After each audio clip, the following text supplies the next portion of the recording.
દર્શક મિત્રો, આપ જોઈ રહ્યા છો વાયન ન્યૂઝ. હવે જોઈએ અગત્યના સમાચાર. છાણી ખાતે ખાનગી પાર્ટી પ્લોટ ખાતે વડોદરા શહેર પોલીસના ઝોન 1 અને ઝોન 4 દ્વારા એક વિશેષ કાર્યક્રમનું આયોજન કરવામાં આવ્યું. આ કાર્યક્રમમાં લોન મેળાનું આયોજન કરવામાં આવ્યું હતું, જેનો હેતુ નાગરિકોને સરળતાથી લોન મેળવવામાં મદદ કરવાનો હતો. આ ઉપરાંત તેરા તુજકો અર્પણ અભિયાન અંતર્ગત ચોરાયેલા અથવા તો ગુમ થયેલા સોના ચાંદીના દાગીના, રોકડ રકમ અને મોબાઈલ ફોન જેવી કિંમતી વસ્તુઓ થઈ કુલ 58 લાખ રૂપિયાની વસ્તુઓ અસલી માલિકોને પરત કરવામાં આવી હતી. આ પહેલથી નાગરિકોમાં પોલીસ પ્રત્યે વિશ્વાસ અને સંતોષની લાગણી જન્મી હતી.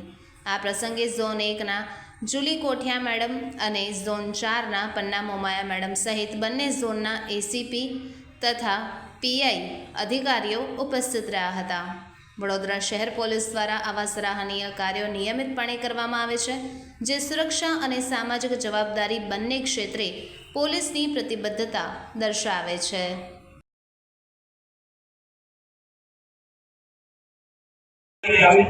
ઘણા લોકો ફ્રોડથી રૂપિયા મેળવી લે છે, એ લોકોને શું મેસેજ આપશો? અજાણી લિંક, અજાણો મેસેજ એને ડાઉનલોડ કરતા પહેલાં 100 વખત વિચાર કરશો. અથવા તો કોઈ ફ્રોડ કોલ આવે છે કે ફ્રોડ મેસેજ આવે છે તો ફ્રોડ કોલ કોના તરફથી આવેલો છે એ તરત જ વેરિફિકેશન કર્યા બાદ એકાઉન્ટ નંબર કે પોતાની જે બેંક ડિટેલ છે એ આપશો. પોતાનો ઓટીપી ક્યાંય શેર ના કરશો અને જરૂર જણાય તરત જ નજીકના પોલીસ સ્ટેશનની મદદ લેશો.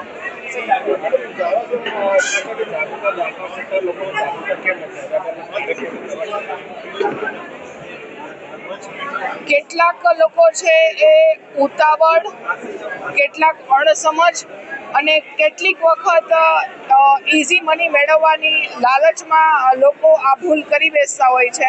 લોકો આ ભૂલ ન કરે એના માટે મેક્સિમમ પ્રયાસ પોલીસ ખાતા દ્વારા કરવામાં આવે છે અને આ પ્રયાસને ઘણો બધો રિસ્પોન્સ મળ્યો છે. લોકો તરફથી એમને ઘણી અરજીઓનું પ્રમાણ ઓછું થયું છે. એનો મતલબ એમ છે કે લોકો સમજતા તો થયા છે, પણ લોકો જાગૃત થાય એ જરૂરી છે.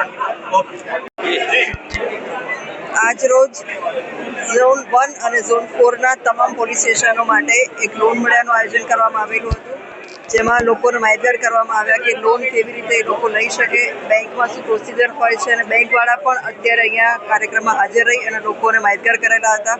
લોન લેવા માટેની પ્રોસિજર સમજાવેલી હતી કે આ ડોક્યુમેન્ટ જોઈએ ને કોઈ ડોક્યુમેન્ટ ન હોય તેની અવેજમાં શું રજૂ કરીએ ત્યારે લોન સરળતાથી મળી શકે, એની માટેનું આયોજન હતું. વ્યાજના વિષચક્રમાં ન ફસાય લોકો એની માટે જાગૃતિ માટેનો કાર્યક્રમ કરવામાં આવેલો હતો. સાથોસાથ પોલીસ સ્ટેશનમાં ઝોન 1 અને ઝોન 4ના જે 14 પોલીસ સ્ટેશન છે, તમામ પોલીસ સ્ટેશનોમાં તેરા તુજકો અર્પણ કાર્યક્રમનું પણ આયોજન કરેલું હતું, જે આ કાર્યક્રમની સાથે સાથે સંલગ્ન જ હતું.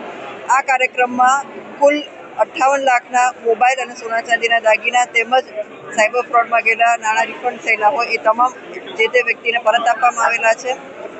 તમામ પોલીસ સ્ટેશનનો સ્ટાફ આ તમામ જે વસ્તુઓ ગયેલી હતી એને પરત લાવવા માટે ઇન્વેસ્ટિગેશન કરી ખૂબ મહેનત કરી અને આ વસ્તુઓ પરત લાવેલા છે. જેના મોબાઈલ ચોરાઈ ગયા, જેના મોબાઈલ ખોવાઈ ગયા હોય, એરપોર્ટ ચોરીમાં સોના ચાંદીના દાગીના ગયા, ચેન સ્નેચિંગમાં સોનાની ચેન ગઈ હોય અથવા તો સાયબર ફ્રોડ થયો અને એમાં પછી તપાસ કરીને નાણાં ફ્રીઝ કરીને પાછા એના એકાઉન્ટમાં કરાયા હોય.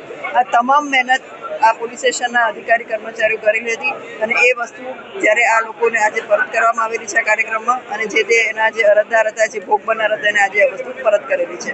એમ ટોટલ આજે 58 લાખના મુદ્દામાલ આજે જે તે વ્યક્તિને પરત કરવામાં આવેલો છે. હા, કેટલા ખુશ છો? બહુ જ એટલે બહુ જ ખુશ છું. આ મોબાઈલ 6 મહિના પછી મળ્યો છે. બહુ જ એટલે એકદમ ખુશ છું. શું કહેવું? Subscribe now and press the bell icon. Never miss an update.